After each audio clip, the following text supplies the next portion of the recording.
మన తొలి వెలుగు ప్రేక్షకులందరికీ నమస్తే. ఇంకో స్వీడన్లోనంట ఒక మొగడు ఒక వ్యాపారం మొదలుపెట్టినట. గిసవంటి వ్యాపారం ఈ భారతదేశం మొత్తంలో ఏ మొగడు కూడా గిసవంటి వ్యాపారం చేయకుండొచ్చు, చేయొద్దు కూడా. ఈ వీడియో విన్నాక ఆ మొగడు చేసే వ్యాపారం దాని గురించి మొత్తం విన్నాక తూ అంటే తూ అన్నోళ్ళు ఉంటారు కానీ సై అన్నోళ్ళు అయితే ఉండరు. వాళ్ళు ఏం వ్యాపారం చేసిన మొగడంటే భార్యనంట 120 సార్లు మందికి అమ్మినట్టులా. అని వ్యాపారం ఏంటంటే గిదే అని వ్యాపారం. భార్యని 120 సార్లు మందికి బలవంతంగా అమ్మిండంట. గిరాకీ దొరకకుంటే అడ్వర్టైజ్మెంట్ ఇచ్చేదట.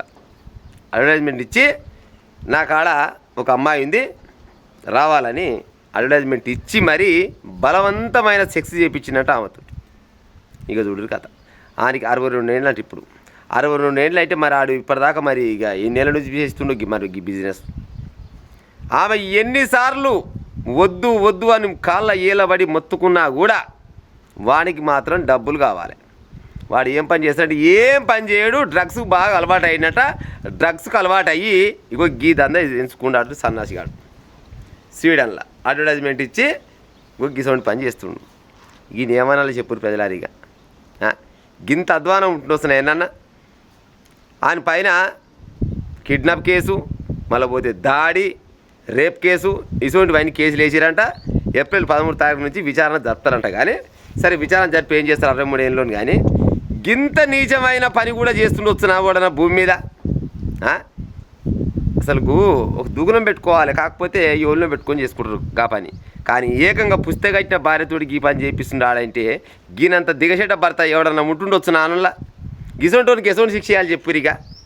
పాపం తను ఎన్ని రకాలుగా ఏమంటారు చిత్రహింసకు గురైందో ఏమో ఇక ఆమెకే ఎరుకుండాలి. ఆమె ఎంత బాధపడ్డది అనేది ఆమెకే ఎరుకుండాలి. ఒకడు కాదు ఇద్దరు కాదు, ఏకంగా 120 మంది పేపర్లు ఇచ్చింది. 120 మంది ఇచ్చారు. కానీ ఇంకెంతమంది లెక్క పెట్టుకున్నారు పాడైపోను. ఆ లెక్క రాసుకుంది 120 అంటే లెక్క రాయని వెన్నుండే. ఇంకా గింత అధ్వానంగా తయారైంది ఆ స్వీడన్లో పాడైపోను. దేశం మొత్తం ఉలిక్కి పడ్డదంట ఈ ముచ్చట తెలవంగానే. స్వీడన్ దేశం మొత్తం ఉలిక్కి పడేలా ఉందంట. అమ్మర కొడుక ఇంత పని అయిందా అంటే ఇంత పని అయిందా అంటే చూడురు కథ. ఇక మరి ఆమె కాడికి పోయిన లోలో మరి వాళ్ళ దగ్గర మరి ఏమేమి రోగాలు పడాయనో మనకు తెలియదు. కానీ 62 ఏళ్ళ తర్వాత మరి కంప్లీట్ ఇచ్చింది. మరి ఆమెకి ఇన్ని రోజుల దాకా మరి ఆమెకి ఓపిక ఉందమ్మా నాకైతే తెలియదు. కానీ 62 ఏళ్ళు అంట ఆయనకి. 62 ఏళ్ళు అంటే ఇక దగ్గర పడ్డటే కదా. దగ్గర పడ్డాక ఆయన మీద గీయాల కేసు బయటకు వచ్చిందంట. గింత అధ్వానం ఉంటుంది వల్ల.